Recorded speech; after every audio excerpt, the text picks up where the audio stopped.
Om Shri Ganeshaya Namaha. Om Vakratunda Mahakaya Suryakoti Samaprabha Nirvignam Kurume Deva Sarvakarishu Sarvada. Om Ganganapate Namaha. Om Namo Narayanaya. Om Namah Shivaya. Om Shri Swaminarayanaya Namaha. Shri Lakshmi Narayanaya Namaha. Shri Narnarayanaya Namaha. Shri Radha Krishnaya Namo Namaha. Shri Hanumate Namaha. Welcome to Nitya Satsang. Today is the 28th of October 2024. I want to offer my prostrations to all the great sages and to Paramatma, residing in the heart of each being.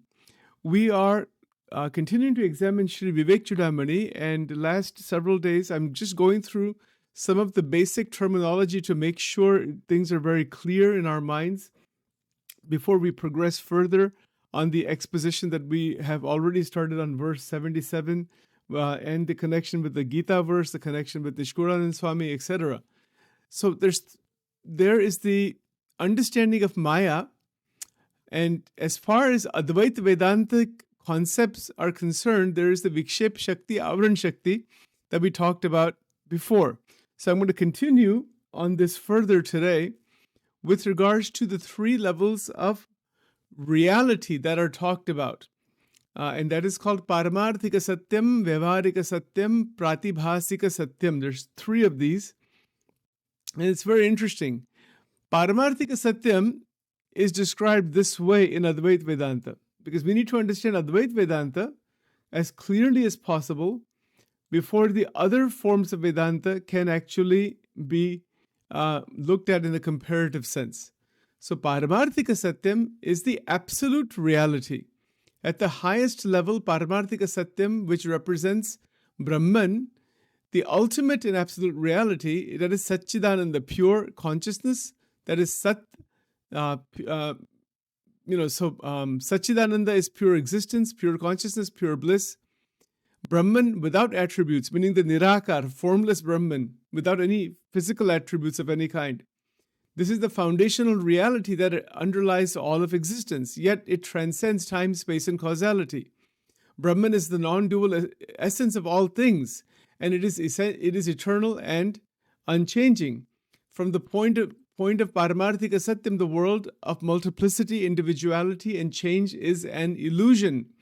This highest level of reality is only accessible through the direct realization of the self as non-dual from Brahman, which is the highest goal of Advaita Vedanta. Right? So this is called Paramarthika Satyam.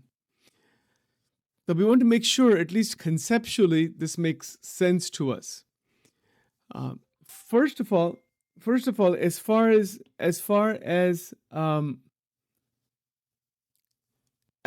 our experiences in life are concerned, we are experiencing everything except this Paramarthika Satyam. This Paramarthika Satyam is non-dual consciousness. So it's non-dual essence of all things. What do we experience? We experience duality. We experience multiplicity. We experience individuality. And we experience constant change. So let's take a look at this. These three words here. You can see that I've underlined it here for you. Right? So multiplicity, individuality, and continuous change. This is our experience. So where is the issue of Brahman? How do you know there's any Brahman or any such thing? Is it just some fantasy? No, it is not a fantasy. It is the reality of who we actually are. This is what Vedanta teaches us. But to discover that, we can try to understand this word Satchidananda. Sat Chit Ananda. Pure existence. So, pure existence is something that we can access, that is accessible by the fact that there is existence. So let's stay with this point for now. Then we'll get back to the others in just a moment. We have existence. We exist. This body exists. The world outside has existence. But Vedanta says that it is asatya. Brahman is satya. They said that what we feel is existing, what we what is known through the purview of our senses, it is not the Paramarthika Satyam. Paramarthika meaning the ultimate existence. It is only a relative, some reflection, some type of a temporary realization, temporary state of being, or temporary experience only. It doesn't have any actual reality. That's what Vedanta says. Actually, what is real is the Atman. And the oneness with the Atman and the Brahman, as soon as that is realized, you are enlightened. There is enlightenment. The world still exists. It is the veiling power, the Vikshep Shakti, the Avarana Shakti of Maya. That's what's creating the names and forms. Why are the names and forms, Naam, Roop, Akar, why are they there even? And how are they there? So Vedantic masters have taught that this is called Avarana Shakti. Avarana means it's a covering, and the Vikshepa, these are the disturbances that are constantly within the individual. So that is interesting in the sense that the Vikshep Shakti is the cause of all phenomenal experiences. It is the reason why individuals experience the world of duality, such as the opposites, pleasure and pain, success and failure, joy and sorrow. And the world of duality, the world of opposites, is due to the Vikshep Shakti. There is a projecting power that keeps the individual entangled in the illusion of separateness. Right? So, the Avarana Shakti is more in terms of the Agnan. It is the ignorance of one's true nature, that I am not aware of what I am, because that lack of awareness is called avidya. And that causes misperceptions, attachments, desires, etc. Lack of realization that I am the Brahman that lack of realization is Avarana. And that is also a type of Shakti. You see, so we have several points to keep in mind here. Avarana Shakti, Vikshep Shakti, Paramarthika Satyam, Pratibhasika Satyam, and Vyavarika Satyam. These are the basic terminology. We should understand this as before we progress further in Vivek Chudamani. Then the remainder of the Vivek Chudamani is just going to blossom extraordinarily if these points are really clear. At least intellectually they should be clear. And then as we're doing our sadhana, bhajan, bhakti, we're doing other, manan chintan, jo hum kar rahe, wo continue karna, right? So the normal devotional practices, continue asking Paramatma for Jnana, Paramatma for Bhakti, asking Paramatma for realization. That is a dualistic devotional bhavana, and I've mentioned that before many times. But right now, since we're covering Vivek Chudamani and the related scriptures, these are key aspects. That the Avarana is a veiling power. Wo Maya ki Shakti hai. Now, as I mentioned before, somebody might ask, well, why is this there? Why Brahman is veiling itself this way? Why is it projecting this way? Is Brahman actually coming into Agnan? So, it may seem like that, that the Brahman has come into Agnan, but even Advaita Vedanta will say no.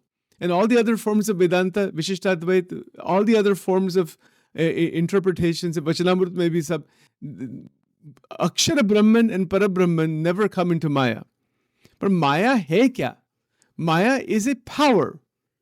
In Shikshapatri, Shriji Maharaj said, the definition in Shikshapatri is aham ane mamatva karnari Bhagwan Krishna ni Shakti se. Bhagwan Krishna ki ek Shakti aisi hai कि वो जो aham और mamatva हमारे जीवन में वो कराती है शक्ति. ये मेरा है, मेरा है, मेरा है, this is mine, these people are mine, this thing. It's a mamatva.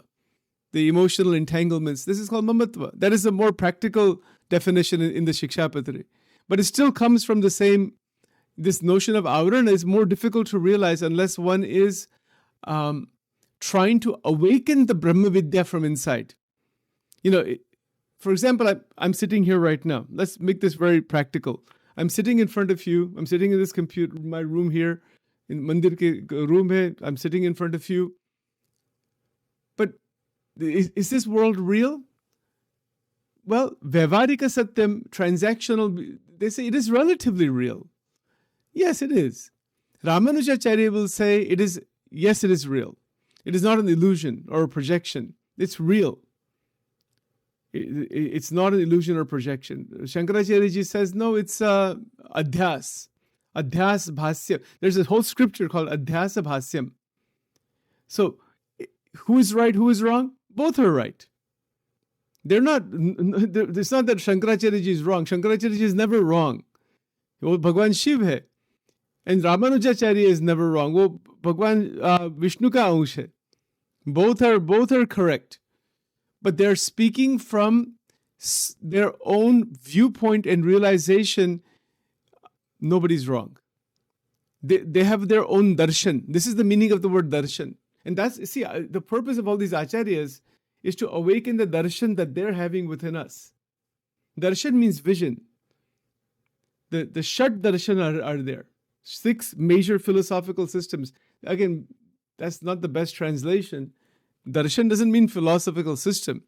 Darshan means vision of the Rishi, of the reality, the Satyam, the way that they have realized what they have discovered in their realization. They have described that in Sanskrit language, in the scriptures. And then they become Darshan Shastra. We also use the same expression when we go to mandir. हम ऐसे नहीं बोलते कि हम कृष्ण और राधा जी के देखने, we're going to see them. What's the expression we used? दर्शन करने के लिए जाते हैं. मंदिर में दर्शन होता है. मंदिर में it's not like you're seeing some statue or some idol or some figure. It's not like that. Darshan means what? We are there to see the tattvic reality of Parabrahma.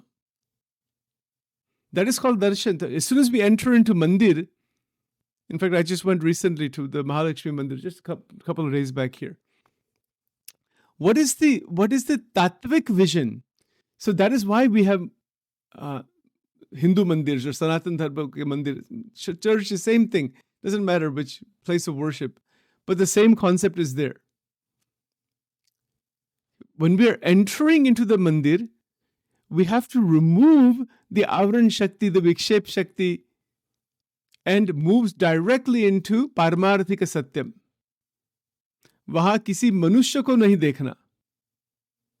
See, when we enter into the temple, see each person there, the pujaris, the devotees coming, सब दिव्य है. भगवान के भक्त है, भगवान के मुक्त है. माया का आवरण छोड़ दो. See, even this is a sadhana. Try to do this. Kabhi take out 1 or 2 hours out of the schedule and go to your nearest temple, whichever one you want to go to, or practice this sadhana, which I'm showing you right now. That is to park your car, and then if you have put tilak on your forehead, it's fine. If not, you can put it inside the temple. They have kumkum and vibhuti, and most temples have it. So before you enter the temple, take the shoes off. You know what that means? The shoes are 2 pairs. Aham or mamatva chhod dena bahar. Take the shoes off. This is another meaning behind taking the shoes off. Then, before you enter, there's always steps. Maybe 6 steps to 8 steps. Some number of steps are there. Sometimes big temples have a lot of steps. The very first step, touch the step, and maybe there's some dust on there, maybe not. Just touch the step and then put the dust on the forehead. That the dust of the feet of the bhaktas is on my forehead. This is how to enter into a mandir. Mandir mein pravesh kaise karna? With this bhavana. It's not that one is just going, all right, I'm going to be giving a big donation today and my name will be on the plaque. Ye sab chodo, ye sab bakwas baat hai. It has nothing to do with spirit. If you have that vision, they'll be drowning in Maya, in the temple itself. It has this total wrong kind of, those plates and everything, they should be taken out and thrown out completely. Nobody's name should be there at all.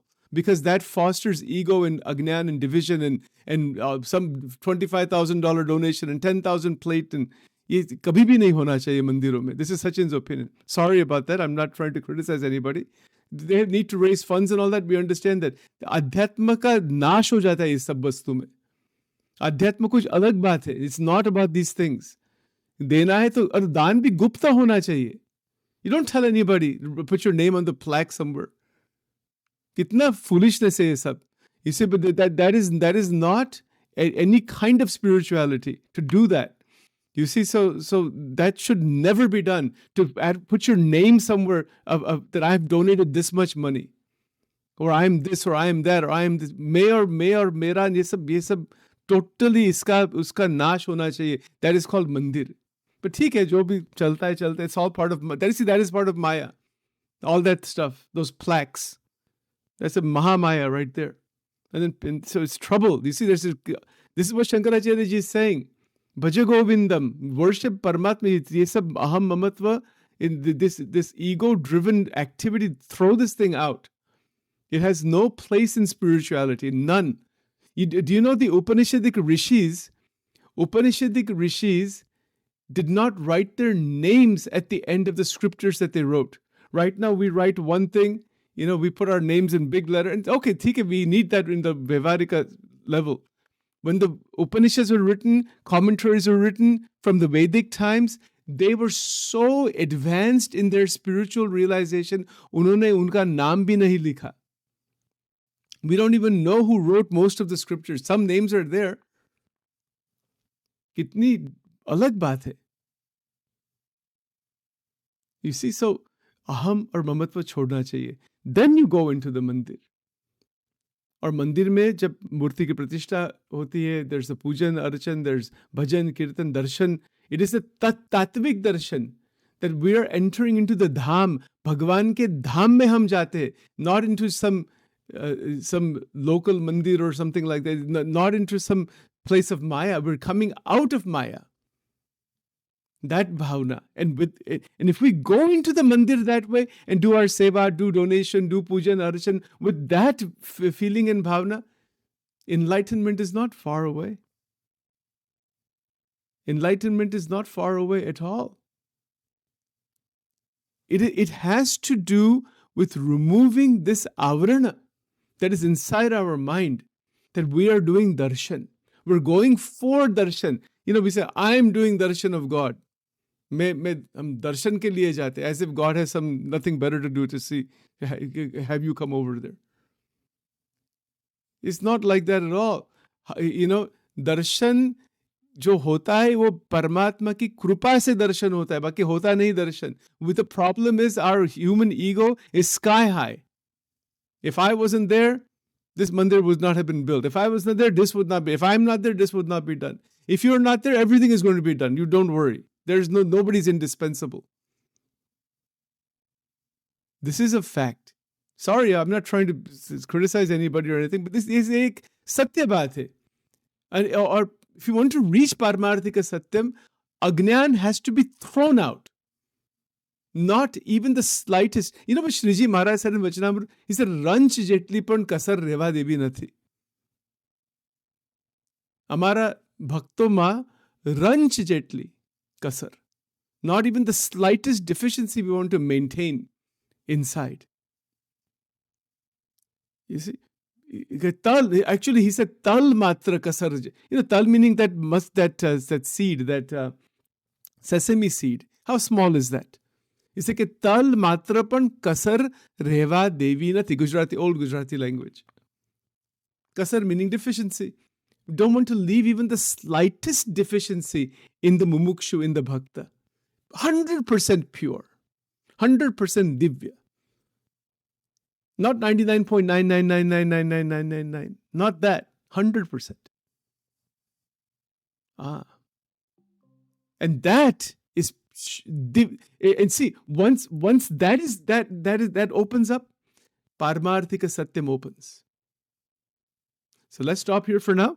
Om Dhyanamulam Gurur Murtihi Mantramulam Gurur Vakyam Pujamulam Gurur Padam Mokshamulam Gurur Krupa Om Tameva Mata Chipita Tameva Bandhuscha Sakha Tameva Vidya Drabinam Tameva Sarvam Mama Deva Deva Om Hrim Svaha Shri Radha Krishna Arpanamastu.